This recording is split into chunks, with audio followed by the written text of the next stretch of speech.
Em jogos de basquete ou de vôlei, é muito comum que antes dos últimos pontos, dos momentos finais do jogo, os técnicos peçam um tempo para dar algumas últimas instruções aos seus atletas. Na verdade, aquelas últimas palavras que os técnicos falam geralmente não são novas técnicas de jogo, não são novas estratégias ou jogadas que já não tenham sido ensaiadas muitas outras vezes, mas são aqueles últimos momentos em que o técnico tem para dar as últimas palavras de ânimo e coragem aos seus atletas. Com Jesus, isso também aconteceu. Se você tomar o texto de Lucas, capítulo 21, a partir do verso 7, a Bíblia fala que Jesus começou a dar algumas instruções aos seus discípulos.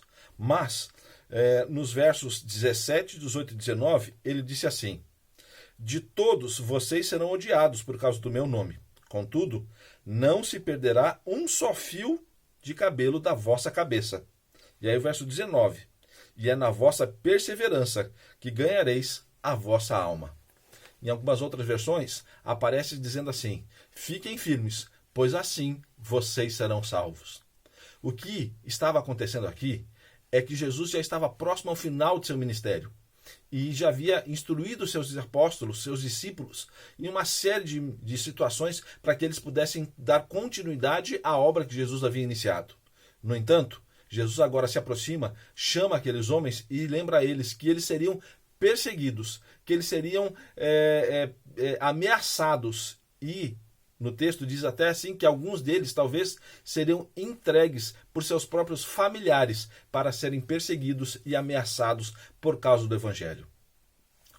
É um paradoxo, porque o que acontece aqui é Jesus está animando aqueles homens, falando dos problemas que mais intensamente eles haveriam de passar. Mas Deus trabalha com paradoxos, porque Ele é o maior soberano de todo o universo. E, no entanto, Jesus, quando veio à Terra, colocou que o ponto alto da sua vida seria exatamente a sua morte e morte de cruz. Uma morte horrível, uma morte de alguém que seria condenado com requintes de profunda crueldade. A morte da cruz era vergonhosa, além de ser uma fonte de profundo sofrimento. No entanto, o soberano máximo do universo reconheceu na cruz a sua extrema revelação de sacrifício e bondade em favor da sua vida e da minha.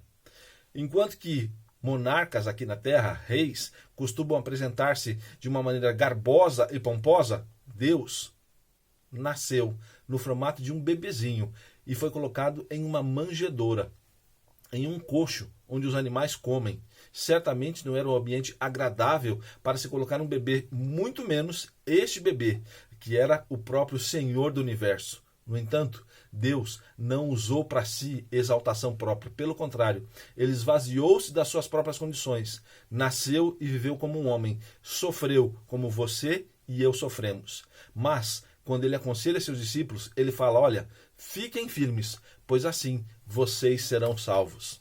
E lá, no livro de Pedro, um dos apóstolos de Jesus, ainda escreveu dizendo assim, em 1 Pedro 5, versos 6 e 7, ele nos aconselha: sejam humildes debaixo da poderosa mão de Deus, para que ele vos honre no tempo certo.